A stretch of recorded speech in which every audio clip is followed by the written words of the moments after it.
of us have joined up, so we can now begin this presentation.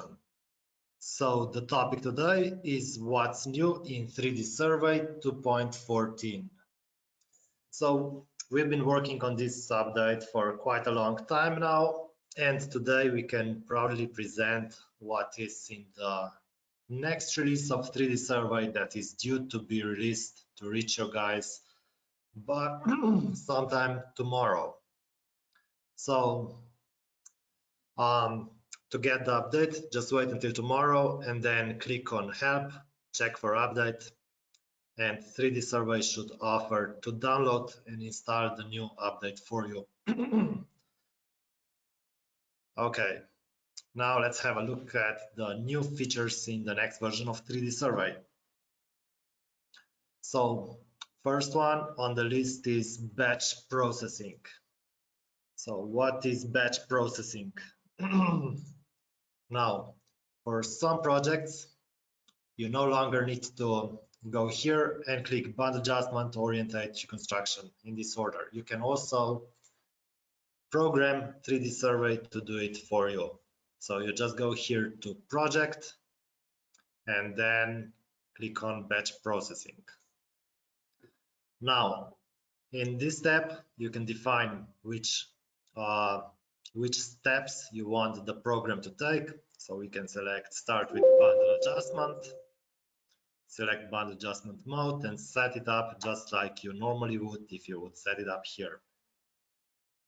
You can set all the parameters you would normally. We can go to orientation. We can actually even import the ground control points.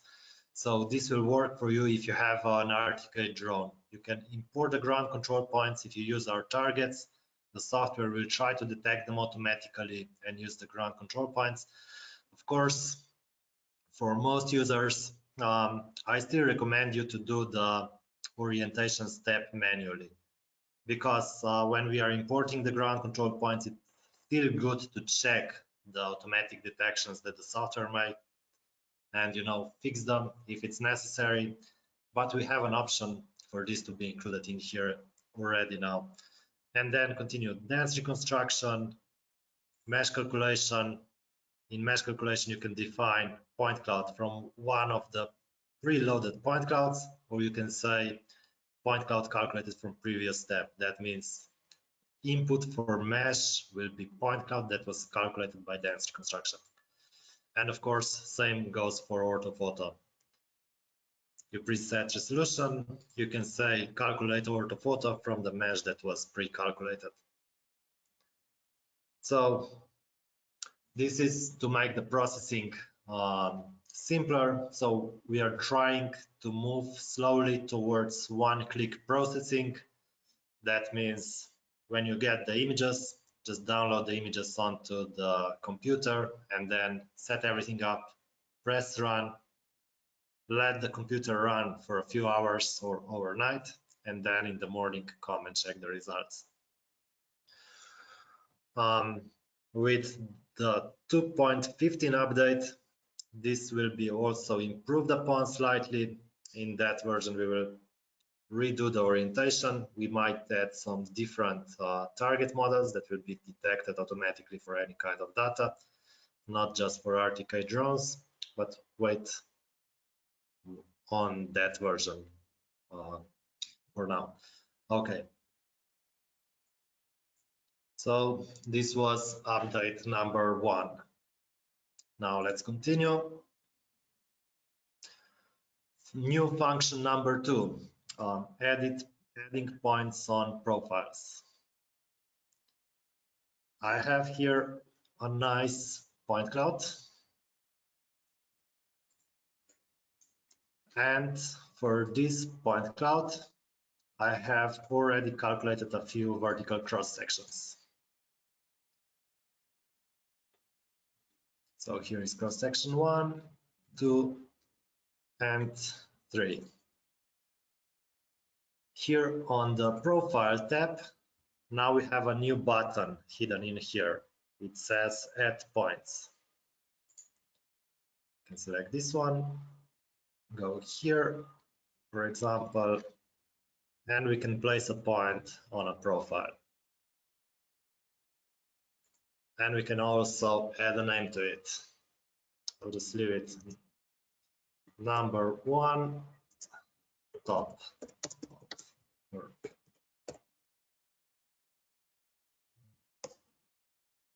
Now I'll just continue to add some more points. I will no longer name them. I'll just leave them like that. We'll put one here in the middle of the road, one at the bottom,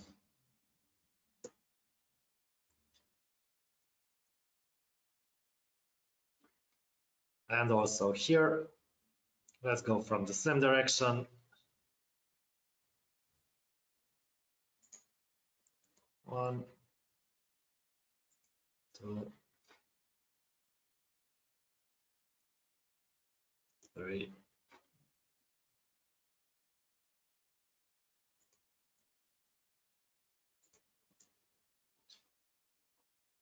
Now, I guess some of you have guessed it.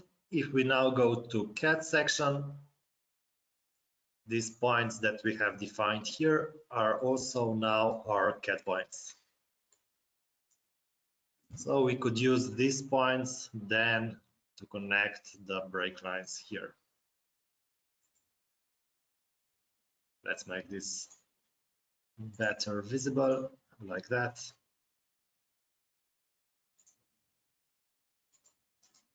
Line 1, line 2.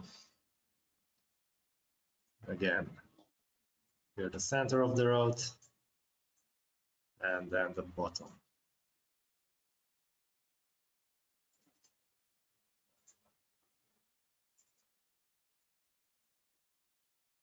Now, so at this point, I have to say hi to one of our distributors who suggested this, who suggested to us that we add this function. We think it makes very nice addition to our software.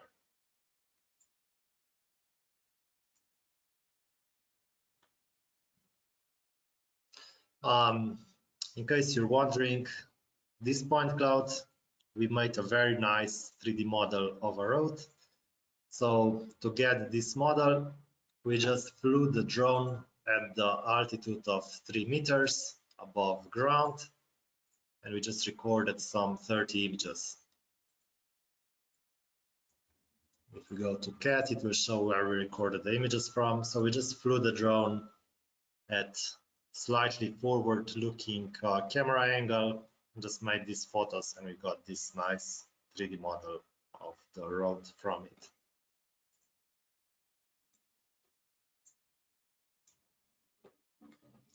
Okay, let's continue with our presentation. Back to our document.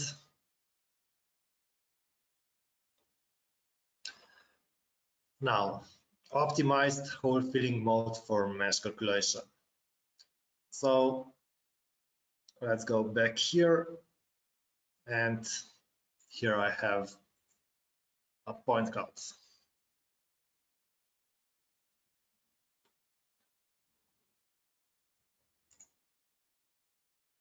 Like that. We will get to only ground points. Now, if we go to mesh, calculate new regular grid mesh, we'll set the grid cell size to 1 meter. Now here we have a new hole filling mode that's called optimized. Let's see what the result will be like. I need to turn this one off.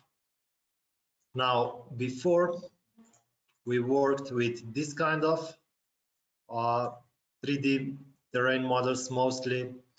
Now we made a new hole filling mode, which we call optimized. So the purpose of this one is that for areas where we have like this base, we try to interpolate the data, but we try to extrapolate as little as possible. So optimized means we will try to interpolate the data, but we will try not to extrapolate it. So then we get this kind of shape when we are calculating the digital terrain model. Of course, when you are calculating digital terrain model, you still have here all option. That means you will get this kind of a result. So a nice new small feature. That will be fine. Undo here. And we can go now onward to feature number 4.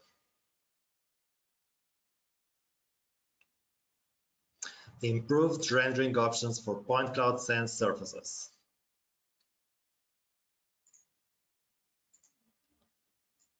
So let's talk about what we have here. So here we have two different data types. We have a triangulated mesh that we calculated from CAD data. So this is triangulated CAD data. Just for a while, I'll just go here and I'll just turn off the CAD data so that it will show better. So we want to compare this one to our regular mesh. So before you could only set one of these to show the height map. Now you can choose for each one of these the display mode. So you can say here, I want this one display with height map or without it. Also the shading, you can turn it on now for per object. So the view options are now here for each display type. So we can choose for this one to show grid, and the photogrammetric point cloud doesn't display it.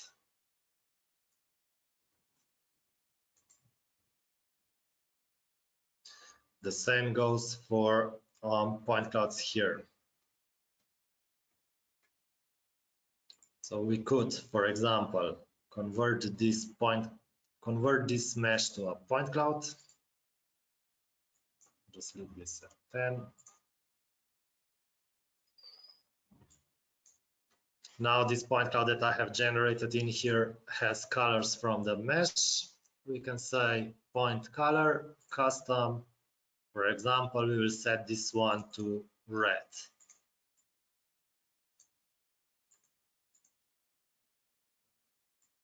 Now we want to see well what the difference between this red one and the photogrammetric one. We can set this one to blue.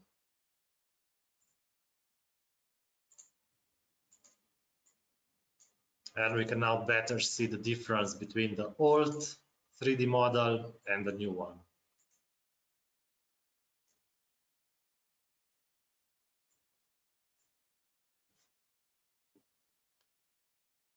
Okay, so this was feature number 5.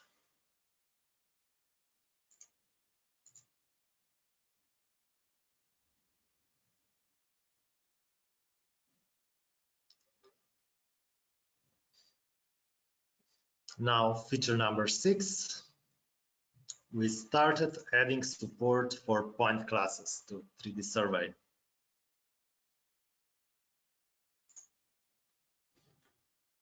So in here we have a point cloud. Now, when you do the classification,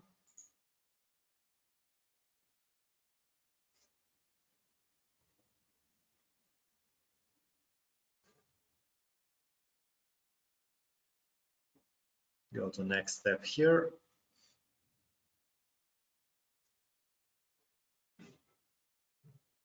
Select the ground as usual.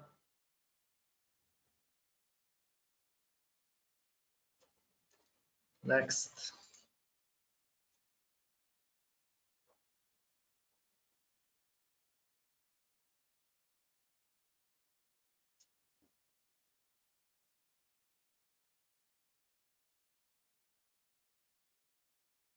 I see a little bit of terrain is missing here. I can try clicking recalculate it once again.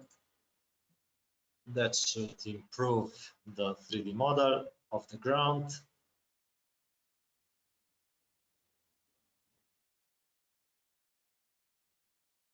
Like that.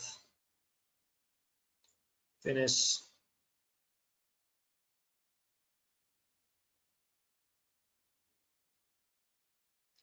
I guess I have again too many projects opened.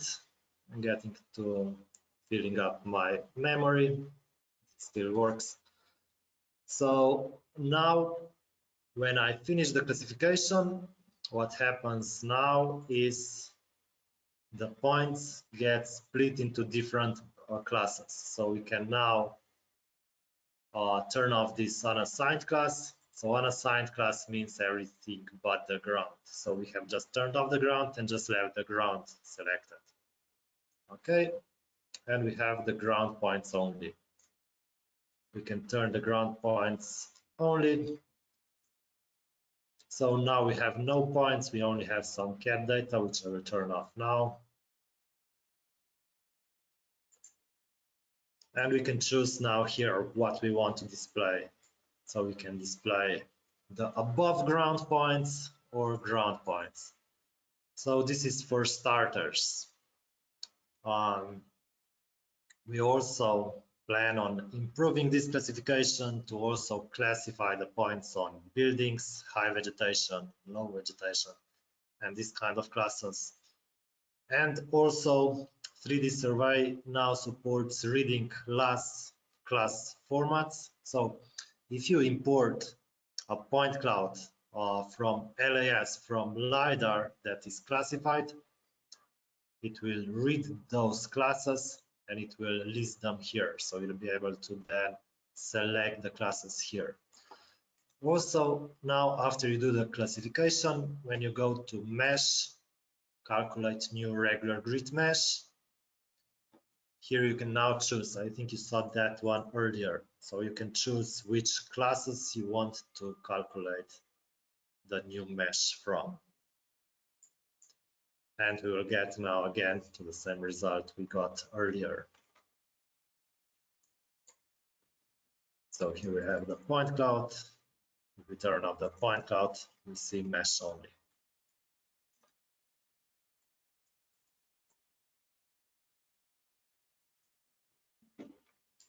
Nice, right?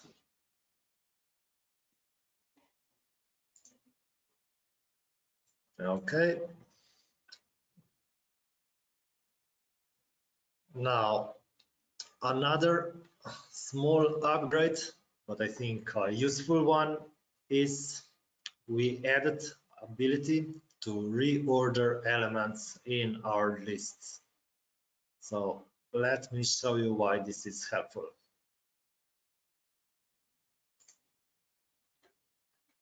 So here I have a project with 4 orthophotos.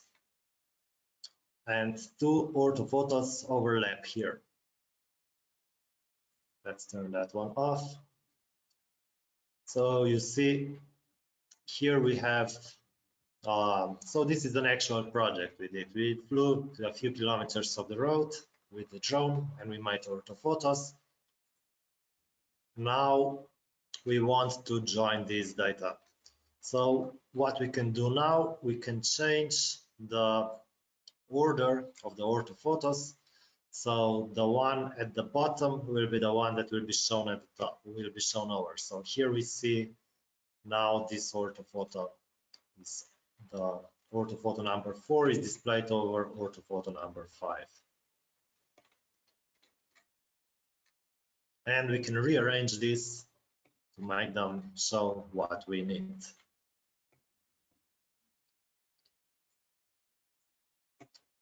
Why is this one helpful? Well, it will also allow us to better design. So when we go to export, we can then select which area. We can now cut our entire results into, for example, smaller areas. Like we can select this one and say, let's wait just a second. The first one, we just want to export this part of orthophoto. Let's wait maybe a few seconds, and I should probably close some other projects that I have opened.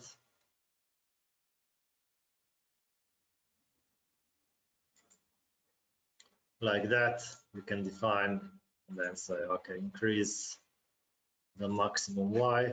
We want this area into single orthophoto, and that way you can then join the orthophotos into leaves. You can say, okay, here we will have the first one, and you will export this part, and then you can select here and say, okay, this will be my second one.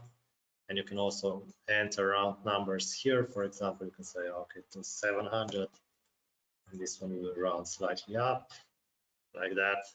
And you can define the exports like that.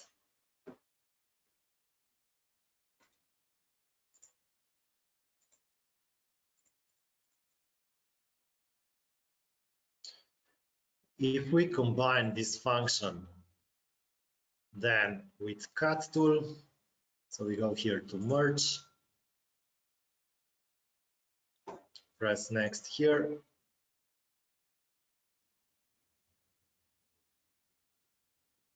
While this one is preparing, I'll just close one of the previous windows.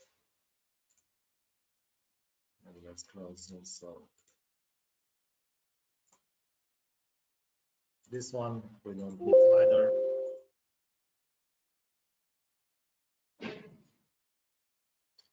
Let's just wait a minute for this one to complete.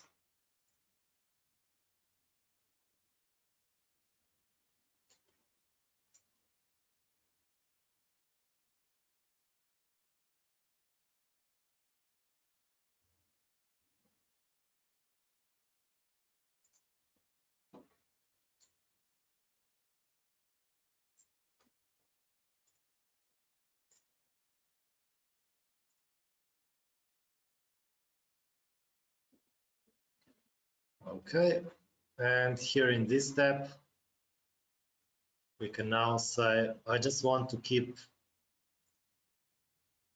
select merge area. We can just say, from this orthophoto, we will use this part here. Let's say like that, to the row. We can select wherever we want, like that. Paste selected.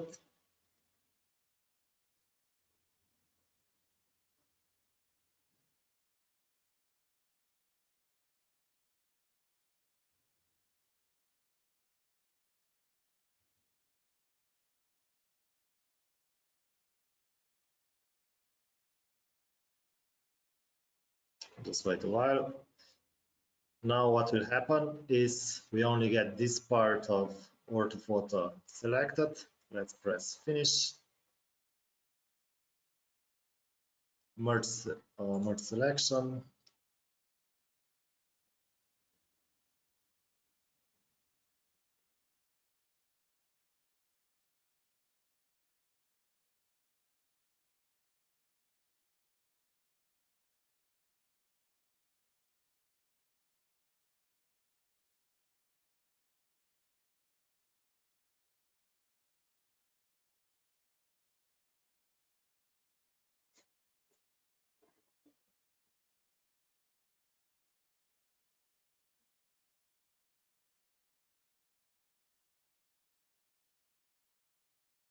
And press finish.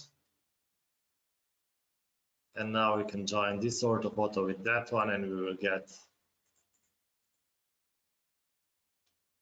a nicer border here.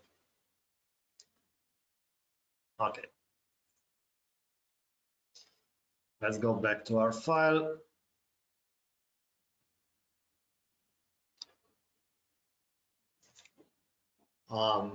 We have now here a next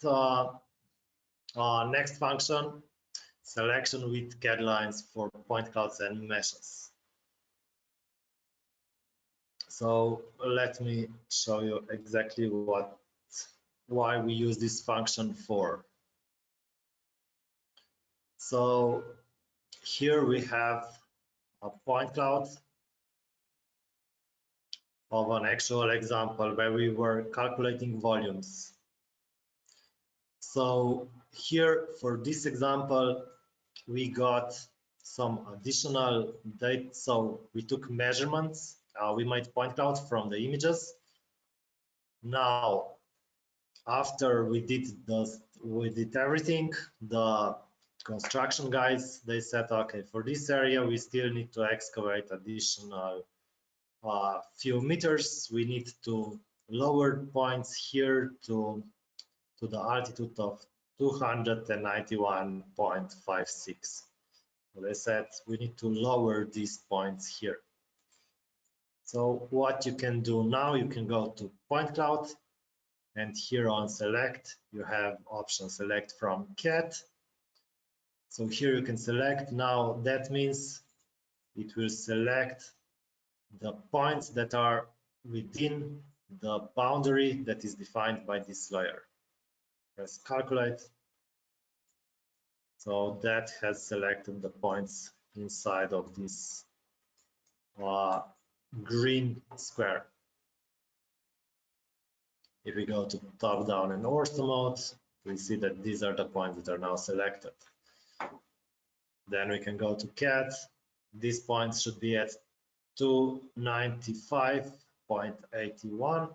We can go here, manipulate points, set height 295.81, enter, turn off top down and ortho, and we have just lowered these points to this altitude. And we can repeat the same thing for these points inside of the blue line. So these, they should be lowered to altitude 292.8. Go to point cloud, select from cat,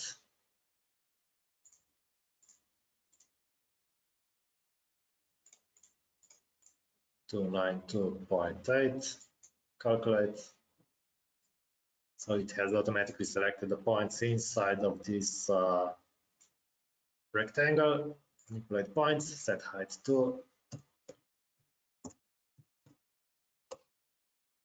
like that. You should avoid making the same mistake I just did. So because these points were selected, it just adds the points to the selection. So what I did now, I also moved the points in here. So these ones we should move back. So we'll just use this select, move this away. So the green one should go to 295.81.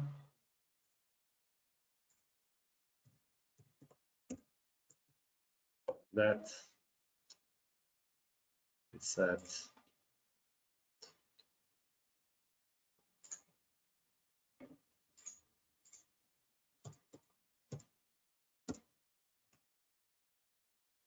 Like that. Remember, after you move them, press clear here so that you clear the selection. And you can then continue doing that. And the same thing also goes for the mesh. So here I already have the mesh calculated. You can also select points on mesh. For example, select from cat,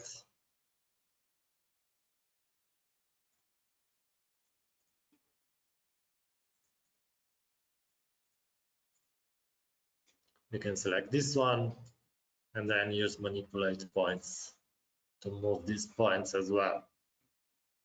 So instead of set height, you could just use increase height and then write minus half a meter, for example.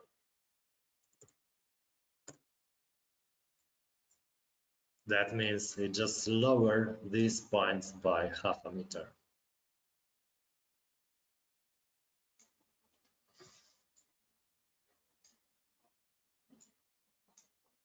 Okay.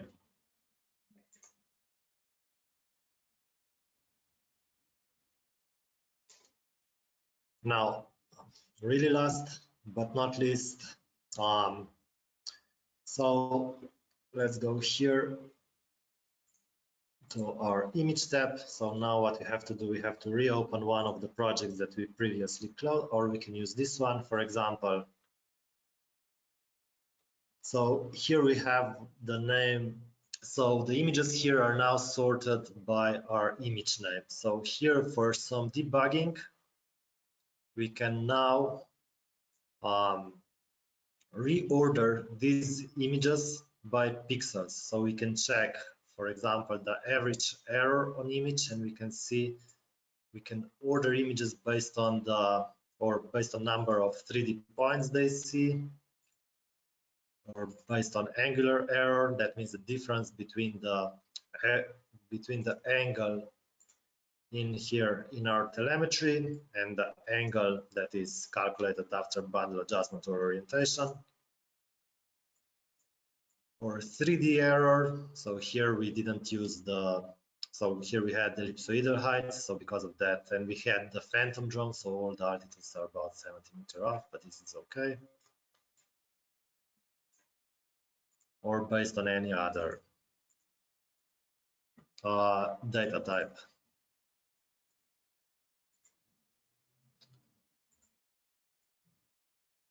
So usually this one will be useful for ordering images by pixel errors. And we can see if our reprojection error here, if our mean reprojection error will be high, we can order images by our error, and we can check and maybe deselect that image and retry to do bundle adjustment without that one.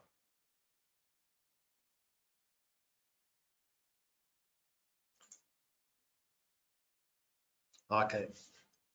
Other than that, we also have some small new functions. One of most useful updates with this version is new project file format. So now, from now on, when you go to project, save as, 3Dsurvey will default save into 3DP file format.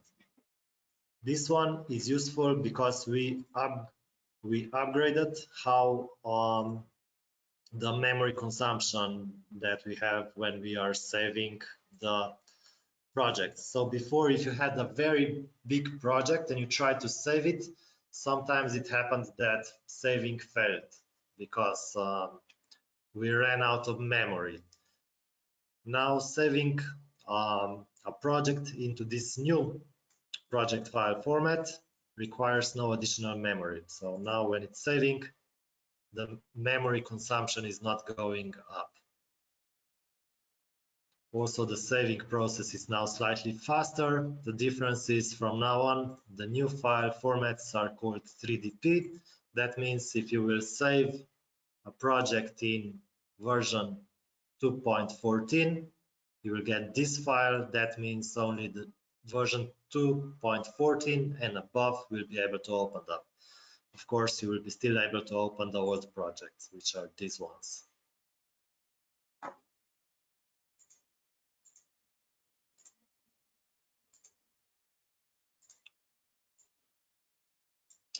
Now, another small new function is ability to calculate normals from LiDAR data. So let's go here.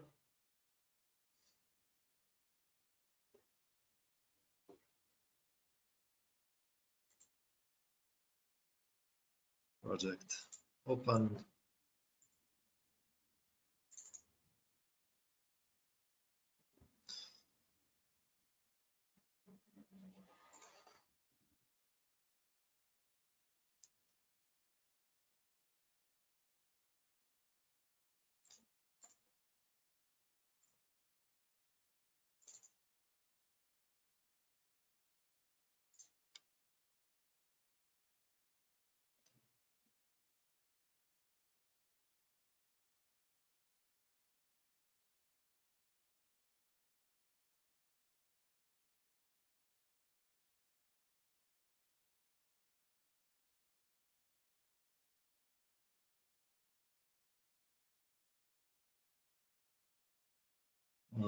Just 1 second.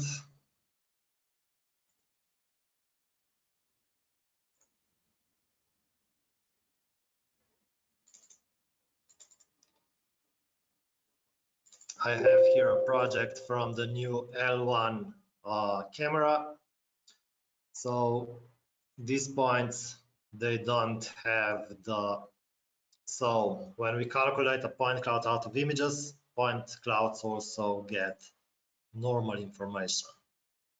Now these points, they lack normals. So out of these points, you wouldn't be able to create a textures 3D model. So to go around this issue, we added a new algorithm. So you can right click onto point cloud and you can press here, calculate normals. So it would take a few minutes to calculate them on these 39 million points. What we will do first, we will just reduce point cloud and we'll just calculate for the purpose of this demonstration, point cloud with 300,000 points. And now on this one, we can go to calculate normals. Yes. Press calculate.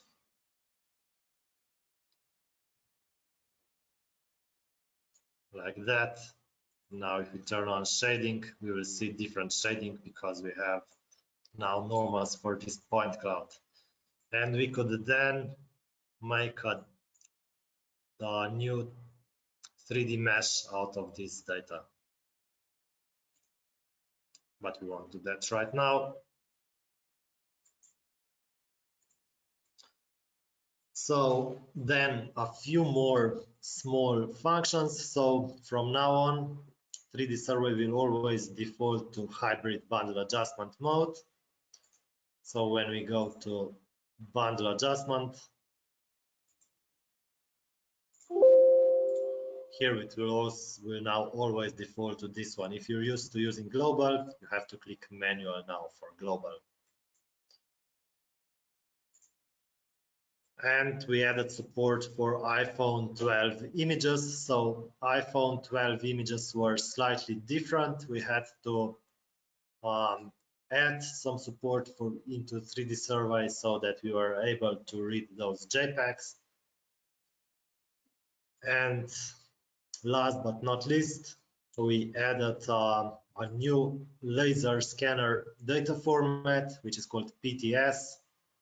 Now here under point cloud load, there is also a PTS file format. So that will help you read those data in if you have that kind of scanner that makes this format data. So these were the new functions that are coming with tomorrow's update. Now let's check if we have any questions. So I see that Mateusz has asked a question. He's asking, is classification also automatic before orthophoto? Not yet. We plan to add automatic classification when we upgrade the classification algorithm. Hopefully this will be done with the 2.15 update. So that's the one that's coming next after this one. So maybe about 3 months from now. Question number 2, is it possible to display the DSM or mesh in slope color because it's easier to visualize and draw slope breaks? Constance is asking this question. Unfortunately, not yet, but we might add this support. I think this is a good suggestion. So just like we added points here on vertical cross sections, if we have, maybe we can also add support here on mesh to add slope based coloring. So I know what you mean. Like here you have display height map, and we want shading. So instead of height map, you would want the height map to display the slope. So where we have very steep terrain, we would get, for example, red color mesh, and where the terrain is flat, you would get blue color mesh, for example, or maybe some other height map data like that. Well, I think that's a good suggestion. We'll see if we can fit this one in one of the future updates.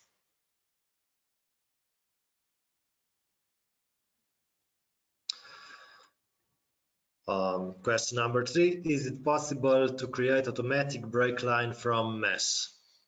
Not yet. So Matteo Crozi is asking this, not yet, but it's also one of the features on our feature list. So this one is already on the list, automatic break line extraction from mesh.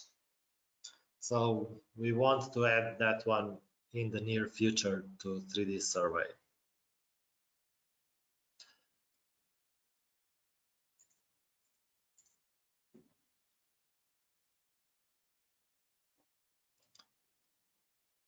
Okay, I think these were all the questions we had today. I'd like to thank all of you for attending this webinar and see you in the next one.